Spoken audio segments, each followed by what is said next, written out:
Town එකේ vision කෑකට ගියා නම් ඉවරයිනේ. විෂන්කයා විශ්වාසනීය දැක්ම. On that fateful Sunday, the 26th of December in 2004, an earthquake struck in the seabed near the Sumatra island in Indonesia, triggering a tsunami, devouring coastline after coastline, claiming thousands of lives. The magnitude of the earthquake, which led to the killer waves, was so vast it recorded 9.1 in the Richter scale, with little way short of topping at 10. Gargantuan waves at speed of 800 kilometers per hour ripped through coastal areas of Sri Lanka, claiming the lives of more than 35,000 Sri Lankans, damaging property which amounted to billions.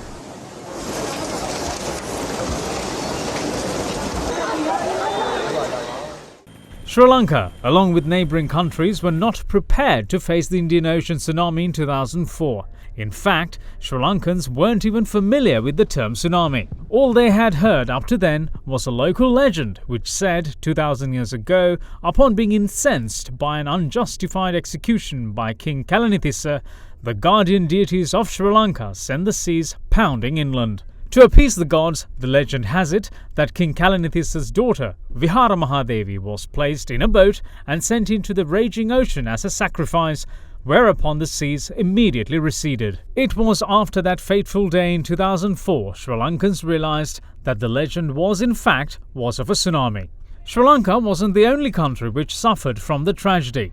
The tsunami mercilessly hit 14 countries including India, Indonesia, Malaysia, the Maldives, Myanmar, Somalia, Thailand, Bangladesh, South Africa, Madagascar, Kenya, Tanzania and Seychelles. It killed approximately 300,000 people, if not more. The need for an early warning system and preparedness to manage such disasters to save lives and livelihoods were the biggest lessons learned in the aftermath of the fateful day, which we did.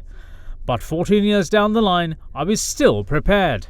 Especially the Indonesian Tsunami Warning Center and the Australian Tsunami Warning Center and the National Tsunami Warning Center of India as well, being connected with the Meteorological Department and the Disaster Management Center. So they are providing us the information for the tsunami, especially if any earthquake occurred in that particular prone areas. They get identified technical buoys and the information could be sent in 3 stations. The same information are sending from these 3 stations to the Meteorological Department as well as the Disaster Management Center. 28 countries will be covered by that warning system internationally. So we are testing that warning every year, and the warning comes to the Met Department. They certify that particular warning and send to the Disaster Management Center. We have a good early warning system, including the early warning towers and VHF, HF communications, satellite communications, and the media and the police and military communications, and a lot of other communications are linked for the early warning system up to the national level to the ground level. Japan is one of the most vulnerable countries in the world for these coastal disasters. Taking examples from the Kamashi city, which was devastated in a tsunami in 2011, Satoshi Harada from the Japanese Meteorological Agency emphasizes on how important it is to have successful community response. On the 2011 event, when the children feel the big jolt by the earthquake, they are all aware that the big tsunami may come, so they evacuate further and higher places. That tells us those who take the safest action can save their lives themselves. The phenomenon we call tsunami is a series of large waves of extremely long wavelength and period, usually generated by a violent impulsive undersea disturbance or activity near the coast or in the ocean. When a sudden displacement of a large volume of water occurs, or if the sea floor is suddenly raised or dropped by an earthquake, big tsunami waves can be formed. We need to bear in mind that tsunami waves can be generated by non-seismic disturbances as well, such as volcanic eruptions, underwater landslides, glacier cavings, meteorite impacts and other disturbances above or below water. The tsunami that hit Indonesia's Sunda Strait, which killed over 400 people and affected 14,000 people, was the most recent example of such a tsunami which was caused by a non-seismic disturbance.